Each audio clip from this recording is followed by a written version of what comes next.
Hola, sóc el Lluc dels Octubres del Cadet i avui us porto una ressenya de El Santo, que és un conte no infantil.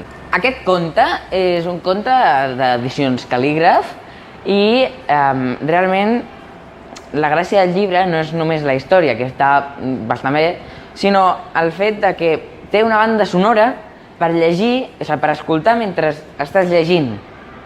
I va, o sigui, cada peu de pàgina et surt uns minuts, que és el minut on comença, en teoria, la part de la banda sonora d'aquelles pàgines i doncs és molt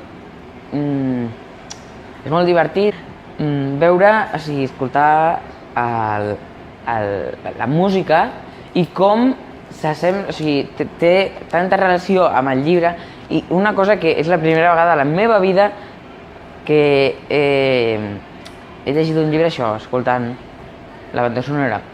Si m'apures molt, el llibre de Prohibido creer en històries d'amor, que no sé si sabeu que me l'he llegit, però me l'he llegit, doncs això més o menys també passa, però no és ben bé igual. És una novel·la i té la cançó que se suposa que surt en el llibre, però no és ben bé una banda sonora, no és com aquí, que totes les pàgines tenen el seu moment de la banda sonora. Realment la història no és molt complexa, però està bastant bé, no en negaré, i m'ha agradat molt. Així que us el recomano 100%. I aquí teniu el codi QR de la música per si la voleu, jo què sé, fer el que vulgueu, per si la voleu escoltar, encara que no tingueu el llibre.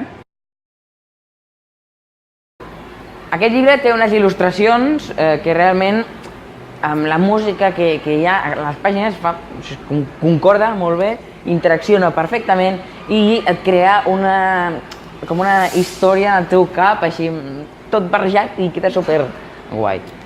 Així que us el recomano 100%, bueno 100% no, 99,9 periòdic per cent, i això. Fins aquí el vídeo d'avui, espero que us hagi agradat aquesta ressenya d'aquest llibre i ens veiem en un proper vídeo on també ens podeu seguir a Twitter, Facebook, Instagram, enviar-nos correus, donar likes, compartir vídeos, subscriure's al canal de YouTube i fer totes aquestes coses que fa la gent normal quan coneix algú com nosaltres que vol seguir. Moltes gràcies i ens veiem!